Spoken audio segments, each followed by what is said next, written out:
Hi guys, how's it going? Ivano here, and today we are talking about Fury Marauder.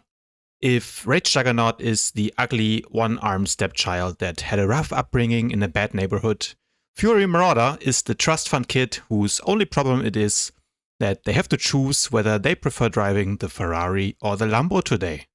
But even though the Smash Monkey days, where Marauders were ruling the Warzones, dishing out AoE crits that hit everyone for 30% of your HP, are over, they are still the Swiss Army knife of PvP classes. Marauders in general have some of the best defensive cooldowns in the game, rotational CC immunity, multiple gap closers, 80% movement speed for the whole group on top of a root break that comes with a 10% defense chance. Oh, and did I mention that for some reason they also have stealth? Fortunately for everyone else, as is often true with those who inherit such a great wealth, most Marauder players have not yet learned how to properly use the gifts that they have been given. So, how do you counter Marauders? You just wait until they outplay themselves. But jokes aside, even though it has lost most of its utility, Fury Marauder was the most OP class after 7.0 launched. However, as of 7.2.1, they have undergone a series of nerfs to the former best-in-slot tactical Defel Spliced Genes. They have lost the auto crit on Berserk, and they've taken the 5% nerf to Dark Synergy. In spite of all of that, I would still place them somewhere in B tier at the moment, and the class is definitely still playable. They do have very respectable single target damage, a bit less than Rage Juggernaut. However, Marauder has way better mobility, and as I already mentioned, some of the best defensive cooldowns in the game. So it's a bit of a trade-off. Do you want maximum damage potential, then probably go Rage. If you want the better mobility, which is quite nice at the moment, especially since there's a lot of classes that can kite you, and you want to be a bit more tanky, then Fury might be the class for you. On the side of weaknesses, after losing the auto crit on Berserk, the burst is not that great, and you can definitely expect smaller hits compared to the Rage Juggernaut or other classes. And also, the one thing that Marauder doesn't have is any significant form of self-heal, so they are best paired in the pre-made with a healer. The key thing about the class is that your attacks build Fury, which is your second resource next to Rage.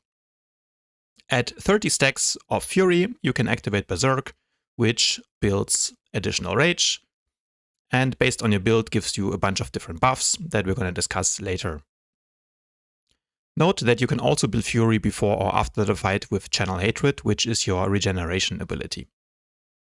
The other key abilities are very similar to the Rage Juggernaut, the first one being Raging Burst, which is your main damaging ability and really the key around which your rotation revolves. Then you have Cascading Domination, which will make your Raging Burst an automatic crit after your Force Charge or Obliterate. And you have Rout, which is a very similar thing again to how Rage Juggernaut works, in that your filler abilities reduce the cooldown of your main damaging abilities, which would be Raging Burst for single target or Smash for AoE. When it comes to legendary implants, the one that you always want to use is Fearless Victor. It's just a really good damage buff and gives you 10% more damage for your melee attacks whenever you use a rage spending ability. You can almost always have this up, so it is a flat 10% buff for your wide damage abilities. In most cases, I would recommend that you run Berserker's Call as the second implant, which reduces the cooldown of your Frenzy. That's always nice to have for some additional Berserk windows, as well as giving you 5% damage after activating Berserk, which is nice as well. If you don't have a healer, you can substitute Berserker's Call for Second Wind, which can be very nice because of the self-heal, which again, Marauders are lacking. When it comes to tacticals, there's two that I would recommend. In most cases, I run Cauterized Coronary. This is again the same tactical that the Rage Juggernaut will use for the additional bleed damage on your Furious Strike, which is your main filler ability. It's just some free damage, and while it's better in PvE than it is in PvP, most of the time I will still run this. Enraged Crush is nice because it detonates the remaining damage from your Force Crush in an area of effect around your primary target, but it also, as I already said, finishes all of the damage at once if you're using Raging Burst or Smash. So it is an AoE option, but it's actually also an option for Burst because it just makes all the damage go off at once. So it's a little bit of a choice what you want. Do you want to focus more on single target damage and killing individual targets? Or do you want to focus on AoE damage and maximize your burst windows? When it comes to gear, I recommend the same gear set as for all classes pretty much. Just farm the Thursian 332 gear. You can also get the 332 or 336 mods from the Hide and Seek quest. If you have not yet seen my gearing video, I made a whole guide how you can farm that gear in less than a day. So it's really easy for new players to gear up. I will of course link this video above here and in the description below so you can check that out. Once you have that gear, you can play around with the stats. Now, Fury is one of those classes that really want more stats than are currently possible in the game, because crit is really good on Fury. You do get a 15% critical hit damage passive from your Shicho mastery at level 15. And you also get a 15% critical hit chance and critical hit damage from Dark Synergy, which is the level 23 choice. And then also, if you pick the correct build, you will get another 25% crit chance while you have Berserk active. So a lot of crit bonuses. That just makes stacking crit really good on Fury. However, for maximizing your DPS, you also want roughly 2200 alacrity to reach the 1.4 second global cooldown. And because usually around 50% or more of your damage will be melee, so white damage, in order to fully maximize your DPS, you need accuracy as well. So you need all these stats. You want to make sure you have augments with tertiary stats. And as I said, you would like to get more crit if you can. If you do have gold augments, then I would go for that. And you can reach around 4000 crit, I would say, with those stats that I recommend here. But for most players, around 3700 should be a pretty good spot. For this reason, I would also recommend that you run the yellow stim, the proficient stim, which gives you critical and accuracy. Moving on to the build. Now, on level 23, actually all of these three options are good. First option is good if you want to do some additional AoE damage. The second option will be Dark Synergy. That's the one I'm recommending here. So the middle option is really good because it gives you 15% crit chance and critical damage after your Raging Burst, which is good for maximizing damage on Furious Strikes and your fillers that come afterwards, and is overall the best option for general DPS. The right option gives you some additional damage on Raging Burst, and it also gives you a heal debuff on Raging Burst, which is really nice for killing people, especially when you play versus healers. So all these three options are viable. You can play around with them and see, depending on who you're facing in your war zones, which one is best for you. In most cases, I'm running the middle option because it's simply the highest DPS option. But again, I think all three are viable in different circumstances here. At level 27, I would always go Predation. The ability is simply too OP. We'll talk about it a little bit later. Level 39, the middle option is really good for giving you some extra Fury after you obliterate. At level 43, now there used to be two different builds here, but ever since Furious Rumination got nerfed and doesn't include the autocrit anymore, you should go the middle option, which is Criticality, and gives you a 25% increased critical hit chance during Berserk. This is simply best for DPS. At level 51, you also have two options. The Double Leap, which is the right side options, gives your Force Charge 2 stacks, so simply means you can leap twice. And that's really good considering there's a lot of ranged classes currently strong in the meta, so you want to chase them down. However, the stun immunity is also very powerful. It's the middle option called Gravity Vortex. And I would recommend that you take that in most cases because resisting a stun, so that can be PowerTechs or can be those sorcerers, or even operatives can take a hard stun, and that can be very powerful, particularly in arenas. At level 64, I would recommend you take the right option, which will give you a heal and a stun immunity on your Saber Ward, so that's really good, particularly for arenas. Level 68, there's two options, Undying.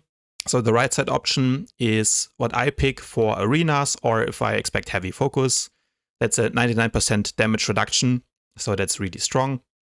However, for war zones, again, you're gonna need a lot of mobility. You're going to get kited a lot. So in general, I would spec Mad Dash, which is the middle option, level 68. Level 73, I guess you also have some options here, but mostly I go Brazen for some additional damage reduction, as well as, again, the extra Fury. Okay, let's talk about the fun stuff, how to do damage. So typically in a fight, you want to leap in with your Force Charge. So that's going to be the first step. Second step will be using your Force Crush. This will slow your target and also get you the Destruction proc, which is a 15% buff to your Raging Burst and also makes it cost no rage. Afterwards, we're using Raging Burst, which is going to be a buffed automatic crit. So a lot of damage right there. And then afterwards, Berserk to buff your Furious Strike, followed by an Obliterate. And you can delay this Obliterate in case you're fighting a class that has a knockback and you're expecting that they will use that.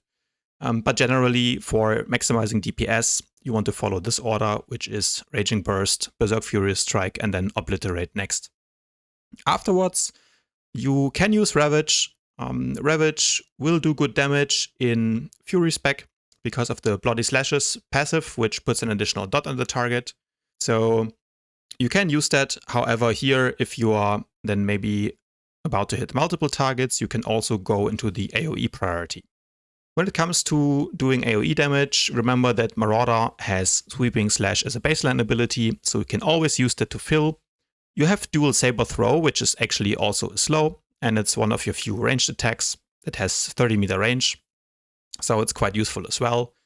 If you have spec'd into Subjugate, then your Raging Burst is also an AoE ability, but your highest priority AoE will always be Smash. When it comes to single target, as I already said, you want to keep your Raging Burst, which is buffed by Obliterate or Force Charge, the auto crit, always on cooldown. Second would be Furious Strike. This is your highest damage filler, which also gives you a 10% defense chance because of the Furious Rage, level 73 passive. So that's very strong. Obliterate is of course a movement ability, but it also does very good damage in its own right. So it will be your third highest priority. Force Crush will be number 4. You can use this once every other Raging Burst. Vicious Throw, when you have it, this is your execute ability, sub 30%. It does really good damage, so use it while you can. Ravage, I already mentioned it, you can use it. It does respectable damage, and even though it doesn't reduce the cooldown of Raging Burst, it's still a good filler ability. Force Scream is yellow damage, so it can be quite useful if you're fighting an assassin, for example, that pop deflection. And then Vicious Slash usually will be your last filler. Should you run out of rage, of course, you can use Battering Assault. Moving on. So, defensive cooldowns, of which Fury Marauder has many. The first one that I typically use is Cloak of Pain. Cloak of Pain is great because it reduces the damage that you take by 20%. It also reflects damage back at your enemies. And on top of that, it extends its duration if you get hit. So it only has a 1-minute cooldown, and the duration can be up to 30 seconds at best. So that means in an ideal case where you get hit constantly and you don't die, you can have up to 50% uptime, which is pretty nuts. So use that first. It's both, a defensive cooldown, but also does damage. So you want to use this as often as you can to maximize it. Mad Dash, of course, is a movement ability, but it also gives you a brief immunity while you dash, so make sure to use that to outplay some big abilities, such as Thermal Detonator. Predation is a really good ability. It has multiple purposes. It is, of course, a movement speed buff. It is a root break, but it also gives you 10% defense chance that also applies to your whole team, so make sure you use this frequently. Saber Ward is another stable defensive cooldown. This one will reduce damage from force and tech attacks and also give you defense chance. It does have a lengthy cooldown though, so I typically will not use this first. Remember that Saber Ward also gives you stun immunity, so if you're anticipating a hard stun incoming, make sure to use this before you get stunned to get maximum value. Warzones and Adrenal, another staple defensive that of course all of the classes share. This is a 15% damage reduction for 15 seconds. However, it also has a relatively lengthy cooldown, so I will typically use this after my Saber Ward. Followed by Warzone Medpack. You can only use this once per fight, but it is a quite significant 35% HP heal. And so you can use that to outplay people. Force Camouflage is probably one of the most powerful defensive cooldowns in the game. It is a purge, meaning that it removes all negative removable effects. It makes you invisible and actually almost impossible to detect outside of stealth scans maybe. It gives you 50% less damage taken. It gives you immunity to crowd controlling effects. It gives you 50% movement speed, and on top of all of that, it only has a 45-second cooldown. That being said, even though it has this short cooldown, I would not use this first, because as a Marauder, you really want to be staying in the fight and doing a lot of damage, because you do not have a lot of utility for your team outside of predation. So if you're not in the fight, you're not really doing a lot as a Marauder. And that's why you want to use camouflage, sometimes even offensively, because it, like I said, gives you movement speed buff and breaks roots. But of course, it is an escape skill, it is a combat reset. So you typically want to use this last or just before Undying Rage. So camouflage is, in a nutshell, a way to get out of the fight, run away, heal up, and then get back into the fight. And then finally, if you spec into it, use Undying Rage. It is good to use that when you're low, because that's typically when people trying to execute you, and they might be using some high damage abilities on you. Ideally, you use it when you have big damage incoming, such as PowerTech that just popped explosive fuel and is ready to thermal detonate you. Finally, some tips and tricks. You can use Sweeping Slash to build Fury when you have downtimes and you cannot hit anything else. Second tip, Sweeping Slash and also Mad Dash can be used to reveal stealthers. So use it after an assassin, for example, vanishes to get them out of stealth. If you see a chance to hit multiple targets during your opener, then you can open as follows. So this is just a normal opener that I described earlier. It is the combo of Force Charge, which will give you an auto crit, Force Crush to buff your Raging Burst, followed by Berserk and Furious Strike. Then you will go on to Obliterate, trying to get in the middle of as many targets as possible, followed by a huge Smash. This is a nice combo because Furious Strike will buff your Smash with an extra 15% critical damage, on top of the 15% that you get from Dark Synergy after Raging Burst. All of that leads to a huge Smash, and my final tip would be that when you use this combo, make sure to say Marauder Smash as you use this. That's all I have for today, guys. Hopefully you enjoyed this little Marauder guide. As always, let me know in the comments what class guide you would want to see next. If you enjoyed this video, then please remember to leave a thumbs up, subscribe to my channel, and I'll see you guys tomorrow.